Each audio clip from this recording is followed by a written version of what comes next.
श्री स्वामी समर्थ महाराजांच्या जन्माची खरी कथा. श्री स्वामी समर्थ महाराज हे दत्तात्रेय परंपरेतील महान अवतार मानले जातात.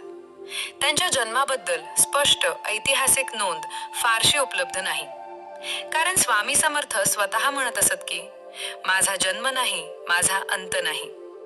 तरीही भक्तांच्या अनुभवांतून, परंपरांतून आणि संत वचनांतून जी कथा पुढे आली आहे तीच स्वामी समर्थांच्या जन्माची खरी व श्रद्धेने मान्य केलेली कहाणी मानली जाते. स्वामी समर्थांचा अवतार, जन्म नव्हे प्रकट होणे. स्वामी समर्थ महाराज हे सामान्य मनुष्याप्रमाणे जन्माला आले नाहीत, अशी भक्तांची ठाम श्रद्धा आहे. ते त्रेतायुगात जन्मलेले दत्तात्रेयच कलियुगात प्रकट झाले असे सांगितले जाते. म्हणूनच त्यांच्या आईवडिलांचा जन्मतारखेचा उल्लेख कुठेही सापडत नाही. स्वामी समर्थ स्वतः अनेक वेळा म्हणत असत, मी कोणाच्या पोटी जन्म घेतलेला नाही, लोकांच्या उद्धारासाठी मी प्रकट झालो आहे. प्रथम दर्शन, पवित्र भूमीत प्रकट. काही परंपरांनुसार स्वामी समर्थ महाराजांचा प्रथम प्रकटाव हिमालयाच्या पर्वत रांगांमध्ये झाला. तेथे त्यांनी अनेक वर्ष कठोर तपश्चर्या केली. नंतर त्यांनी भारतभर भ्रमण केले. काशी, प्रयाग, गया, नेपाळ, कर्नाटक, महाराष्ट्र अशा अनेक पवित्र स्थळांवर ते फिरले. या काळात ते सामान्य योगीप्रमाणेच दिसत असत. अंगावर मळकट वस्त्र, डोक्यावर वाढलेले केस, डोळ्यांत विलक्षण तेज, वाणी थेट हृदयाला भिडणारी. लोकांना ते सामान्य संन्यासी वाटतं, पण ज्यांना अनुभव आला त्यांना कळून चुकले, हे सामान्य साधू नाहीत, हे साक्षात दत्त अवतार आहेत. अक्कलकोट येथे स्थिरावणे. अवतार कार्याची सुरुवात इससीला 1856च्या सुमारास स्वामी समर्थ महाराज अक्कलकोट येथे स्थिरावले. याच ठिकाणी त्यांचे खरे लीला कार्य सुरू झाले.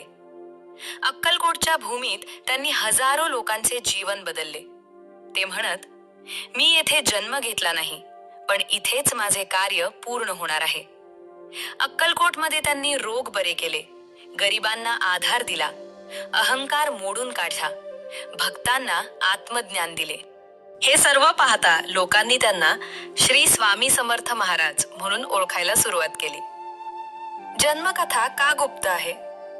स्वामी समर्थ महाराजांची जन्मकथा मुद्दामच गुप्त ठेवलेली आहे असे मानले जाते, कारण लोक जन्म, जात, काळ यात अडकतात. स्वामींना लोकांचे लक्ष तत्वज्ञानावर हवे होते, इतिहासावर नव्हे. मी कोण आहे यापेक्षा मी तुला काय शिकवतो हे महत्वाचे. म्हणूनच त्यांनी कधीच स्वतःची जन्मकथा सांगितली नाही.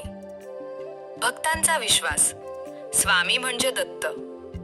बहुतेक भक्त मानतात की स्वामी समर्थ एक श्री दत्तात्रेय. त्यांनी अनेक युगांत अवतार घेतले.